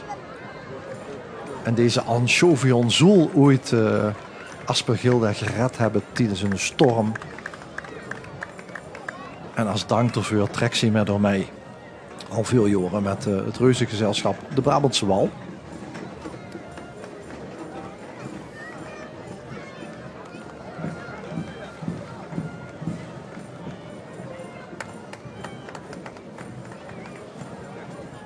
En daar vlakbij ligt natuurlijk vastelovenstad Bergen op Zoom. En ook die hebben stadsreuzen. En het leuke daarvan is, die hebben 2 kindreuzen. Kregen eerst trui van de toren. Want Bergen op Zoom met een enorme stadstoren.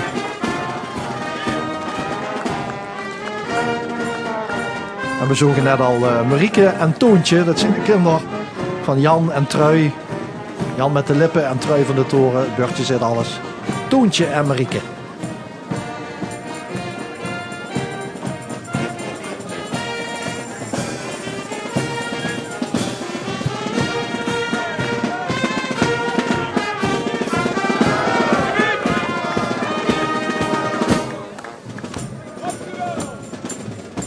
En wat die Brabantse groepen zo mooi doen is dat ze er poppen brengen.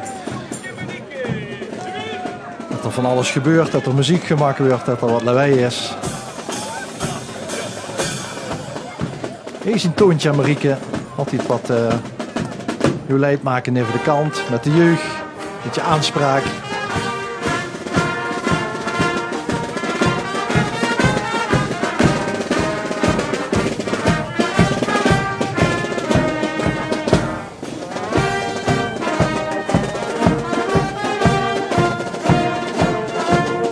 Bergen op Zoom dus. En zij eren de historie van Bergen op Zoom met de heer van Bergen op Zoom. En er wordt Jan met de lippen genoemd. Dat had een afwijking aan zijn lippen. En dat ziet je ook uitgebeeld in de pop. En Trui van de toren. Een beetje de patrones van de stad, de heilige Gertruda. De Trui dus. Eigenlijk wordt er Gertrudis van Nijvel mee bedoeld. Die leefde in de 7e eeuw. En Jan heeft als heer van Bergen-op-Zoom best wel een bloeiperiode veroorzaakt voor de stad Bergen-op-Zoom. Je ziet ook het stadswapen, de Dreekrutsen. En dit is Wannes Laps. Dat is een Belgische reus. Goed Zingem. Dat leed een beetje bij Oudenaarde. Dat is een gevlochten reus. Daarom heet hij ook Wannes. Wannes Laps. Wannenlappers. Dat zijn mandenvlechters. Dat is iets anders dan een wannenvleger. En Wannes is gemaakt van wilgescheuten. Oftewel in België noemen ze dat de wissen.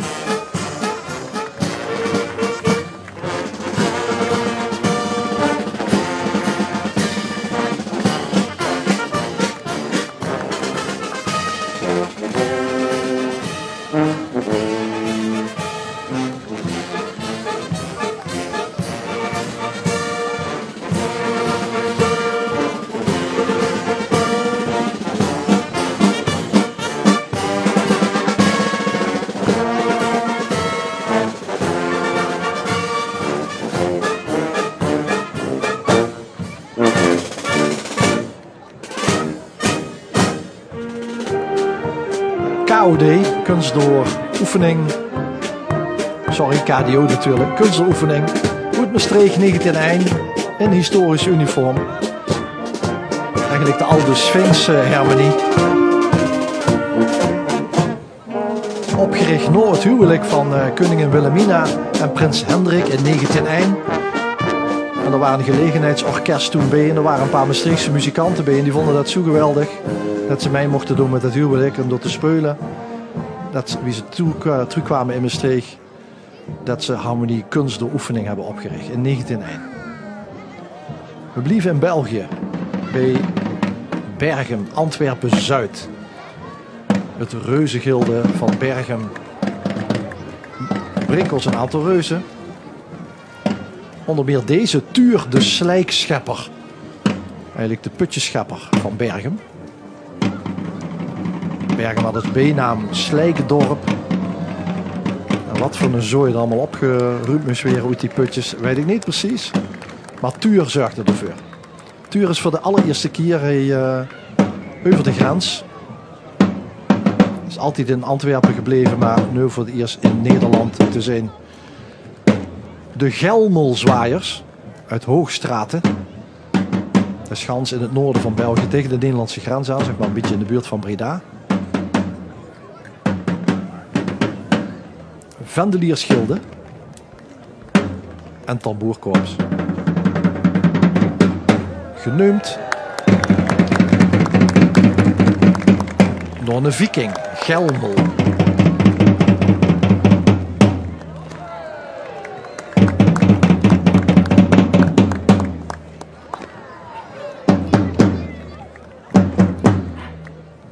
De zwaaiers hebben verschillende soorten vlaggen. De zwaarste is 5 kilo.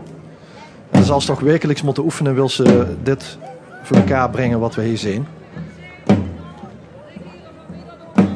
Die vlaggen hebben allemaal een tegengewicht aan het eind van de stek natuurlijk. Om deze sport te beoefenen. Maar Gelmel, waar ze zich meteen voortbouwden de 19e eeuw in de buurt van Hoogstraten. En die werd hier in het rood-wit de kleuren van Hoogstraten geëerd. Door dit Vendeliersgilde. Dit is mevrouw Kraft. Peppy zelf. Die band die zit niet voor niks. Ik heb ze in mijn tas. Ik heb ze in mijn tas. Begon naar de blijde inkomsten van 1550. Karel V met zijn zoon Philips II kwamen dus naar Maastricht. En bij de stadspoort hadden de Maastrichtenaren een reus neergezet. Die gaan we straks zien. Peppy vertelde het verhaal over 1550. De blijde inkomsten. Met erachteraan een aantal reuzen ook weer. Goed binnen- en buitenland. Dag Pep. Hier achteraan bijvoorbeeld het reuzengilde van Goorle en Riel. Dat leed bij Tilburg. Allereerst Sint Antonius Abt, oftewel Toon met het verken. Met zijn theekruts, een touwkruis, zijn wandelstek. De heilige die ons moet beschermen tegen de pest, tegen allerlei ziektes, tegen het vuur, tegen allerlei veeziektes. En ik dacht eigenlijk dat Tonius een groetnoos maakte. Toon mee het verken. Maar er zit een beetje een knik in. Wat Reuzegilde kijkt er even naar. Hij knikte eigenlijk live bij ons op zender naar rechts. Ja, nou kunnen we ook een beetje zien wie zo'n pop is opgebouwd. Ah, er is iets scheef gezakt. Maar goed. De mannen en vrouwen die hier wekelijks mee te maken hebben, die kennen natuurlijk zo'n reus van binnen en van buiten. Door mij voor de kleinkinderen, het zien geen echte reuzen. Er zitten allemaal staketsels onder van ijzer en aluminium. Ja, hij zag net knak, Toon mee het verken. Je ziet het verken onderin, hè, uiteraard, er zitten. Het is dus immers anders als de heilige Antonius. Deze Antonius is Antonius van Egypte. Die moet geleefd hebben in de 3e eeuw al. En hij verluurt de optocht onder groot applaus. Want hij moet even gerepareerd worden. Heb je dat ooit meegemaakt? Gelukkig gaat Johanna Abkovia door. Volgens een oude reuzenlegende kwam Johanna uit het buurtschap Abkoven, door in de buurt van Goorle en Riel.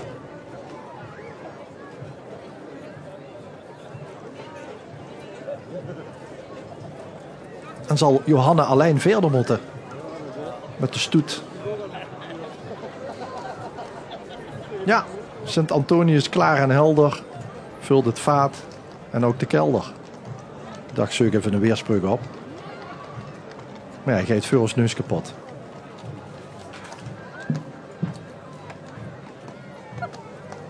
Het trompetterkorps Mansour, denk ik, uit Arnhem. Van de manege Mansour, van de stal.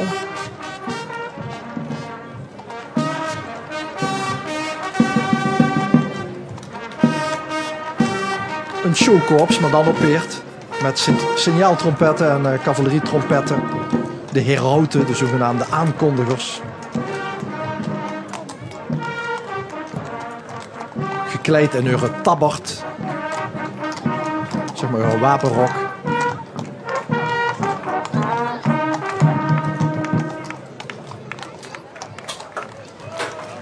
En nu ben ik benieuwd, want ik was een paar reuzen kwijt. Oh nee, daar zien ze toch. De Opstalse reuzen, ook uit België.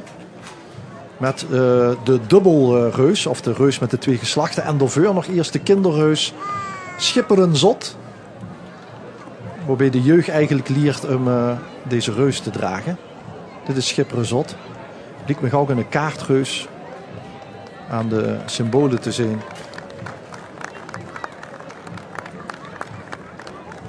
Begon dus nog opstal bij Dendermonde.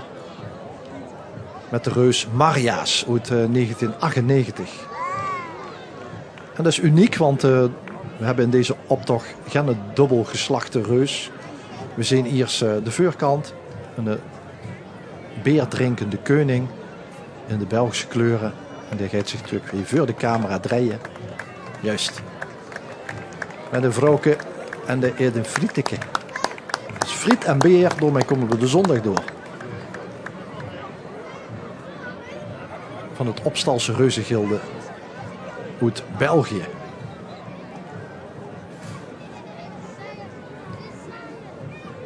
En je kent natuurlijk de verhalen, de fabels van Reinaard de Vos. Daar gaan we naar het Belgische Lochristi, leed Begent. En daar komen 3 reuzen vandaan. Koning Nobel. En als ze denkt, wat zien dat dan voor figuren? Moest ze gewoon tegen pap en mam zeggen, lees me vanavond het verhaal van de Vos Reinaard. Daar huurt koning Nobel bij. Daar huurt Hermelin bij. Dat is de tweede in het blauw. En we hebben natuurlijk de Vos zelf. Een episch gedicht, een diergedicht van Willem die Madoc maakte uit de 13e eeuw. Geschreven in het Middel-Nederlands. Terwijl we Toon mee het verken zien leunen tegen de Helpoort. Officieel mogen we het geen fabel nemen, maar het is een heldendicht, een epos. Maar wel in de vorm van een dierenverhaal. De avonturen van Hermelin, koning Nobel en de Vos Reinaard. En nogmaals, als je toe zit te kijken en papa, mam of opa en oma zijn erbij, eis gewoon op dat ze dat verhaal kunnen sturen. John Waube met zijn hond. Verschillende hunden uit John. Kinoloog. Keurder bij allerlei wedstrijden, hondenwedstrijden. Uit Aalbeek is John. Groot voorstander van een fair fokbeleid. Hiervoor op een Newfoundlander. Dit is een... je moest ook al die rassen natuurlijk kennen.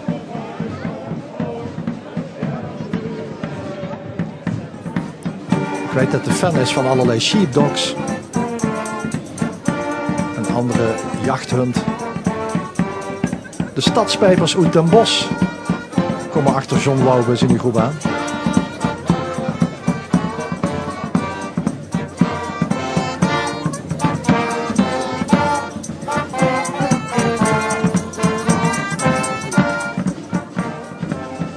En in Den Bosch zien verschillende groepen die ervoor zorgen dat af en toe ook die oude schutterscultuur van de vestingstad Den Bosch nog kunnen laten zien. Zoals de Oude Schuts, uit 1991.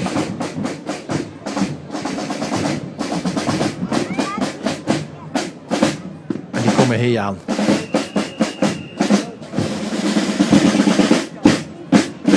De Groen van Wolder.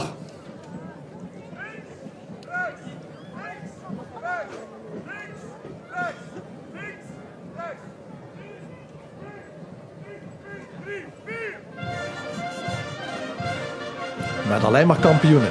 WMC gewonnen 2017. De slagwerkgroep heeft het NK 2023 gewonnen. Sint-Petrus en Paulus. Uit Wolder met de Olympische hymne. Volgens mij van 1984.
De Groen van Wolder dus.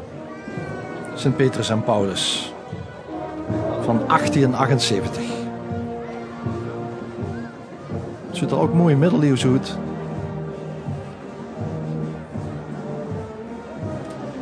Daar is gelukkig in het groen veel van te krijgen.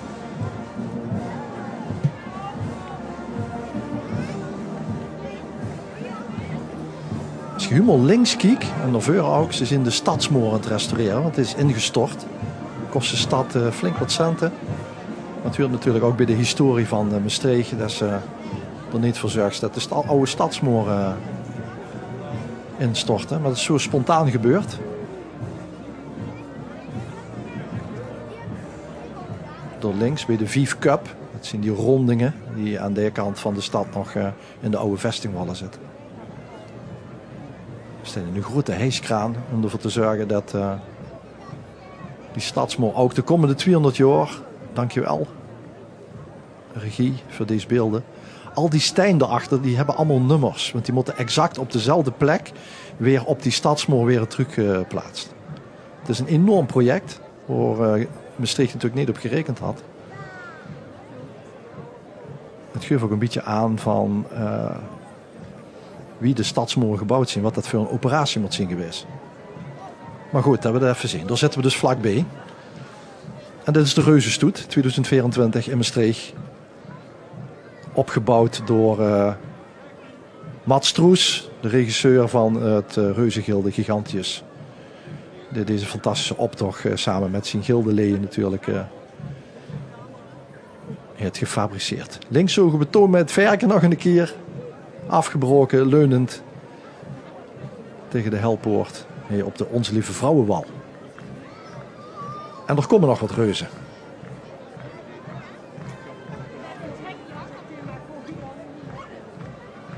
We zien Goliath uit Gerardsbergen. Kennen we een beetje van het wielrennen, hè, van de Moor. Ligt dan net achter Brussel. En als het goed is, brengt Gerardsbergen ons 3 reuzen. We hebben gisteren ook al meegedaan in de kinderreuzenstoet. Dit is reus Goliath. Er worden natuurlijk bijbelse figuren vroeger ook uitgebeeld. Van het reuzengilde Gerardsbergen.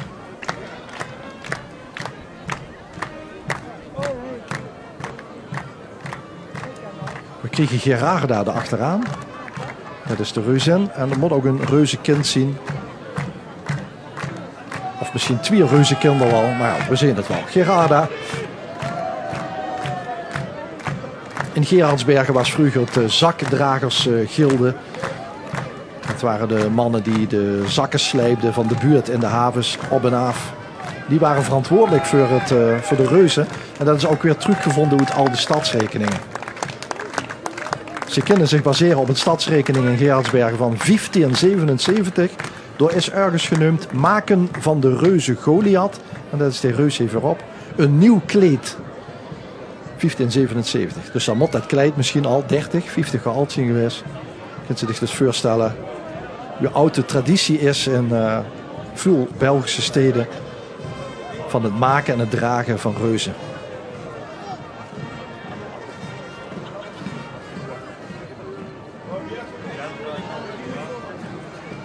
Dit nieuwe reuzengilde is van 2015.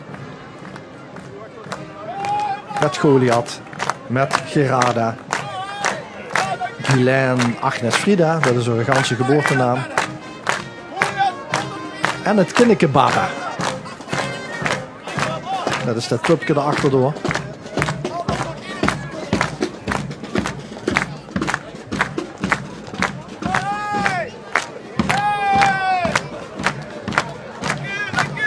Kinneke bekijkt zich het publiek is dat met 3 verrieën dik aan de kant staat. En natuurlijk een dansje voor de camera's van RTV Maastricht en L1.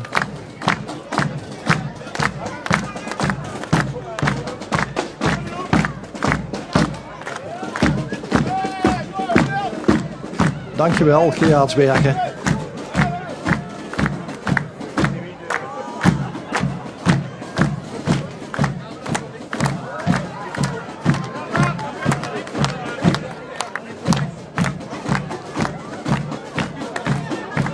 En we hebben hier nog het 4e reuzenkind. En dat is Babbeke Pis.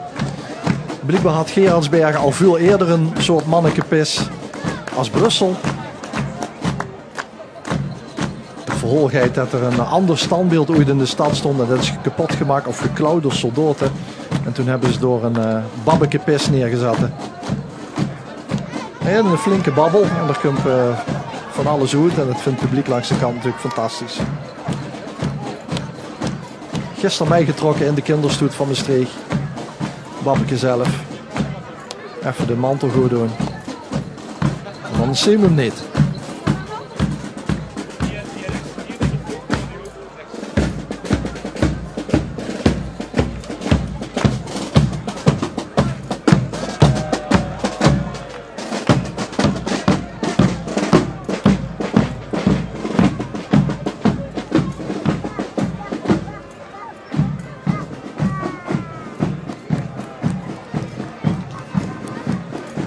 We naderen langzaam maar zeker de finale waarbij we de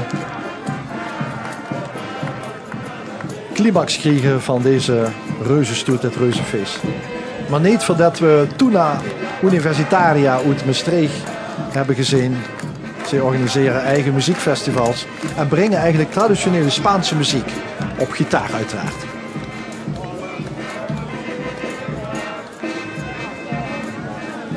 De Tuna-cultuur is een grote cultuur in Spanje. Maar ze hebben er een Maastrichtse universiteitsmuziekgroep van gemaakt.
Ze wieken af en toe af van de Spaanse traditionele muziek. De Tuna Universitaria.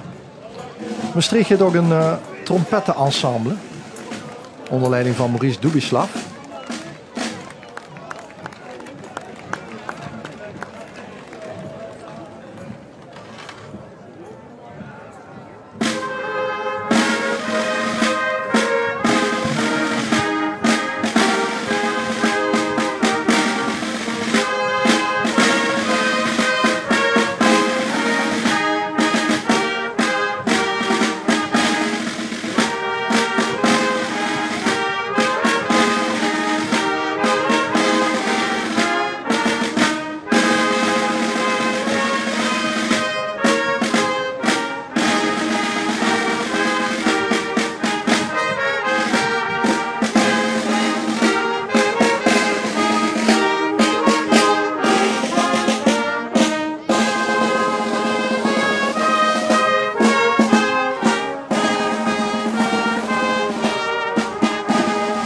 Een boodschap die we hard kunnen gebruiken in deze tijden. Alle mensen werden broeder. En we hebben de magistratuur van 1550, dus zeg maar het stadsbestuur, heeft vertegenwoordigd met de wethouders, college van BMW, in de kerk, met daarachteraan de gemeenteraad van Maastricht. Wethouder Frans Bastiaans zo geweest. Hier zien we Hubertus Makkes, Manon Fokke. En dan hebben we zo meteen ook Karel V met zijn zoon Philips II, die de gemeenteraad achteraan. Die natuurlijk klaar stonden bij de stadspoort om de blijde inkomsten te begeleiden. En welkom te heten. De caballeros François Lespes. Met de veur moeten we Karel V en Philips II hebben gehad. Misschien dat de regie die nog in positie kan krijgen met de camera's. Die zijn doorgelopen, huur ik. Toch ging het eigenlijk om vandaag. Maar maakt niet uit. Dit is ook prachtig om te zien. Dit is een ruitergroep uit Luik. Die heeft dan in de stroten van Maastricht met deze peert volledig onder controle allerlei kunsten uitvoeren. De caballeros François Lespes. Als ik dat laatste goed uitspreek. Goed, dan focussen we dan maar op de hoergieren die er nog komen. En dat zijn die twee die gigantisch in de test heet. Namelijk de twee herigheid van Maastricht. Dat is namelijk de prins-bisschop van Luik en de hertog van Brabant. Toen in de tijd van Karel V. Ik hoop dat dit een act is, want dan is het prachtig. Peert aan optochten, dat is altijd alweer een uitdaging. Maar het ziet er prachtig uit, het was een act.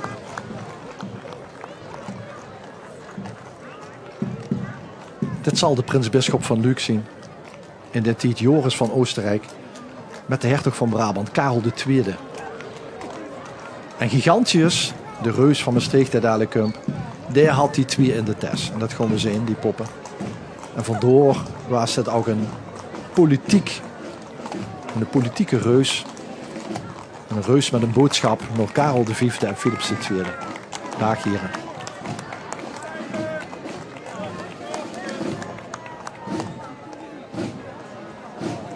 Volk toen er achteraan. Waarom komt immers met een vuilnisbak? Nou, dat is een beetje om de uitwerpselen op te ruimen. En volgens mij zit het al behoorlijk vol. Heugem, kerkdorp van Maastricht. Met de harmonie uit 1906. En dan zien we daarna bij de finale van het Reuzenfeest 2024 in Maastricht.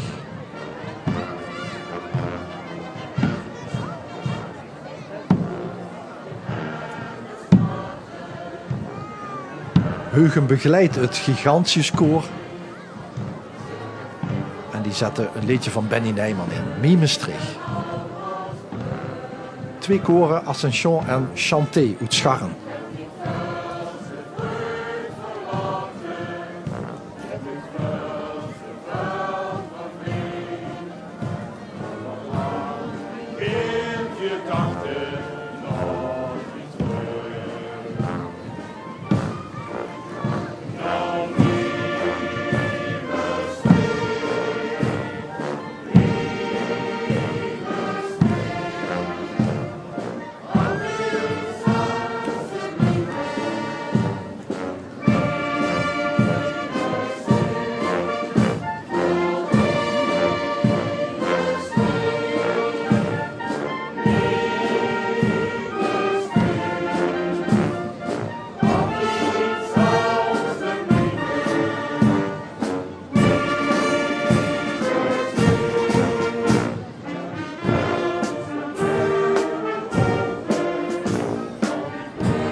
Zien ze al. Hij zit al in de test van de grote reus van Maastricht, Gigantius.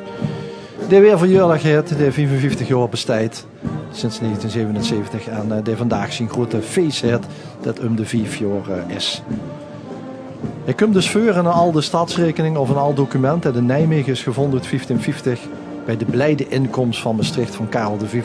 Daar stond ergens bij een van de stadspoorten een reus te wachten op Karel V. Met in de buidel 2 poppen. De prins-bisschop van Luik en de hertog van Brabant.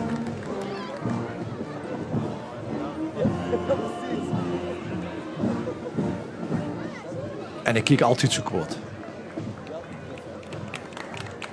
En hij is Bastiaan Klomp. En zijn gezelschap in pak, hij het hallo gezag. Dit zijn gelofte ingevuld. Met het reuzengilde Gigantius Maastricht. Die dus internationaal ook met Euroreus acte de présence geven. Maar nu dus hij op de Onze Lieve Vrouwenwal bij de Helpoort in Maastricht. En met gigantius, de laatste reus van vanmiddag, sluiten we het Reuzenfeest 2024 af. En kunnen de kinderen zich opmaken voor de volgende stoet over 5 jaar. En ook dan zien we er weer Geer bij. Namens RTV Maastricht en L1 hebben we dat met ons team Geer gedaan heeft vanmiddag. Ik hoop dat je genoten hebt. Ik wel. Hierbij sluiten we af met de Maastrichtse Verkennersband. Opgericht in 1953. En altijd furoremakend.